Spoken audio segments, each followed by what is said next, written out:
Okay, right out of the gates, let's make something crystal clear because I'm pretty sure this video's thumbnail alone will have ruffled some big blue feathers.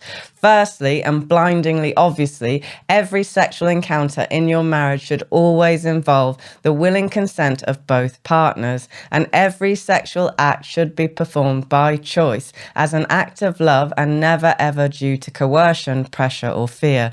That's not the kind of marriage or circumstances I'm talking about in this video, and it's not in any way what this channel is about.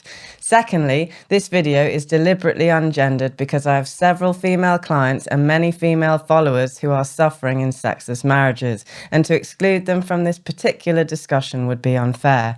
So accordingly, I made a vow to include them in this one, and thus I feel it's my duty to follow through. Okay, so in this video, we're going to tackle the age-old question, is sex a marital duty? Hi, my name's Laura and I'm a counsellor in the UK. If you're new to the channel, welcome, it's lovely to have you. First, I think it might be appropriate to define the word duty. According to Oxford Languages, the definition is this: duty, noun, 1, a moral or legal obligation, a responsibility.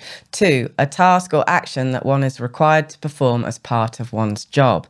Oxford Languages expands on its definition as such. A duty is something you're expected or required to do, whether by moral principles or legal regulations. Fulfilling one's duties is generally considered responsible behaviour, and neglecting one's duties can have negative consequences. So, according to this definition, you might say an employee has a duty to their employer to turn up to work on time. It's not a legal requirement, of course, so no one can force compliance, but the employer, who also has their own set of obligations towards the employee, can justifiably terminate employment if an employee routinely fails to turn up on time. It's generally understood and accepted that an employee and an employer have agreed upon a contract, and that for the contract to remain active, both parties must adhere to its terms. Those terms do not need to be enforced, as they're generally adhered to by both parties for the sake of the contract's integrity and for the good of the relationship. All good so far? Now, let's carry this premise into one of the more controversial realms of the marital landscape, shall we? When I married my husband in a secular ceremony, we both stood facing each other, holding hands, looking into each other's eyes, whilst emphatically declaring words to this effect: I promise to give you my love and friendship, to be there for you when you need me the most, to laugh with you, to cry with you, and to confide in you, to trust you, to comfort you, and to support you. All that I have, I share with you. I promise to respect you and to be faithful to you always. These promises I make for the rest of my life. Even in a secular marriage, we're not messing around with the strength of intention, are we? Alternatively, in a Church of England wedding, a couple will stand at the altar, witnessed by their family and friends, as they make declarations to love, comfort, honour and protect each other, forsaking all others, and to be faithful as long as they both shall live. They take each other to have and to hold from this day forward, for better, for worse, for richer, for poorer, in sickness and in health, to love and to cherish till death they do part.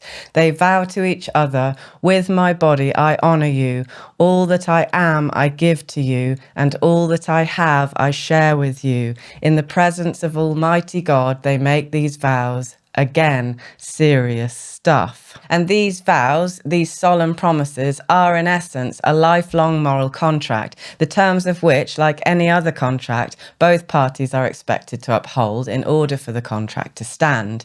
Now, you can debate the minutiae and nuances of what these vows actually mean on a subjective or theological level, of course, but surely we must all agree the central tenets are as follows: I promise to love you faithfully with everything I have, forever, no matter what. So, what does all this have to do with sex, you might ask? The word sex doesn't even make an appearance in any of those vows, does it?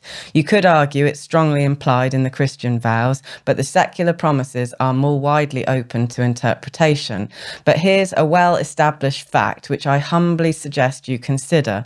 Some people need a sexual connection with their partner to feel truly loved by them. So instead of viewing the spirit of of duty as coming from an external pressure or a dark oppressive force, just for a moment let's think of duty as a form of personal conviction, a loving force or spiritual compulsion, because I'd argue that the absence of this spirit of generosity is a signal that something fundamental has been lost somewhere along the way.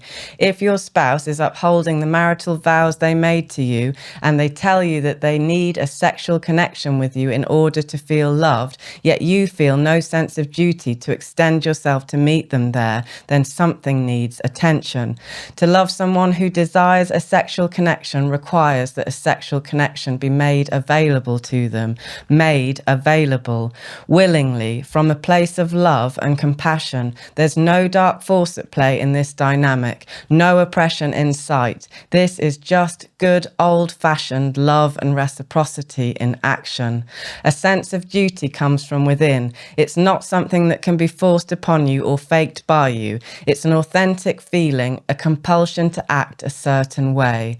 To love someone fully, inherently includes or should include feeling a sense of duty towards them. Ultimately, the question of whether or not sex should be considered a marital duty is subject to too many circumstantial variables to answer universally, but a more pertinent reframing of the question remains. If sex doesn't feel like a marital duty, then why not? What's going on? Why don't you feel compelled to give your spouse something which you know is important to them? Are they in some way no longer the person you married? Have they let themselves go physically to the extent that you're no longer attracted to them? Are they failing to meet some of your important needs that you've been clear about? Has the emotional connection between you diminished over time? If so, then how and why? Or is it something to do with you? Have you failed to address something in your own childhood? Have you given up on your own physical health? Have you given into the darker aspects of your own psychology and have become overrun with feelings of negativity or fear? You'll ultimately find profound salvation in the answer to these questions, but ask them you must. Because contrary to popular belief, sex is not a byproduct of a successful marriage. It's a necessary component of one, and it must be treated as such. Anyone who worked that out and is enjoying the fruits of this wisdom would tell you that. Sex, after all, most likely played a major part in the facilitating of your bonding in the first place, and its absence is all too often the very thing that drives otherwise loving marriages into the ground.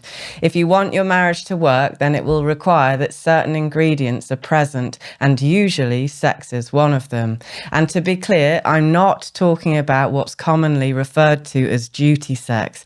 Unwilling, unwanted, let's get this over with kind of sex. Nobody wants that. What I'm discussing here is the notion of cultivating a willing desire, born of love, to keep the sexual connection between the two of you alive for the sake of your marriage. Here's how I view this in my own marriage. My husband is a good man. He loves me, he cherishes me, and he's faithful to me. He routinely extends himself to meet my needs. I feel safe with him, I feel seen by him, and I feel cared for by him. He's fulfilling his marital vows as best he can, and therefore, as far as I see it, the moral contract we made all those years ago still stands. So, in the spirit of generosity and reciprocity, I feel compelled to love him back in the precise way he needs to be loved.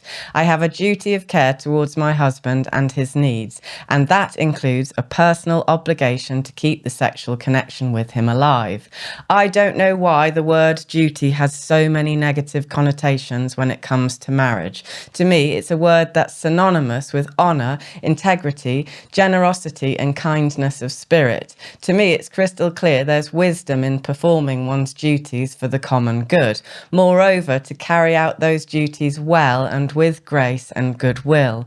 In my work with couples, what I often see at the beginning, before we all set to work, is a propensity for one or both partners to withdraw or raise hell rather than a willingness to lean in and provide love.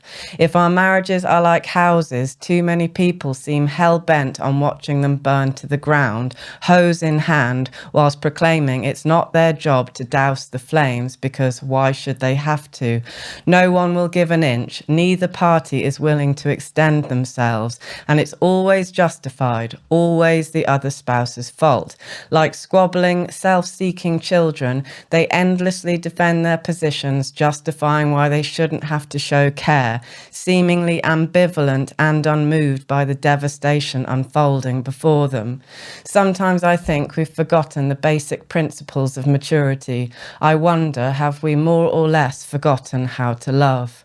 So remember, you chose your spouse above all others. You made promises to each other. They have one life to live and they chose to spend it with you. The way you treat each other today matters because the life you share will be over all too soon.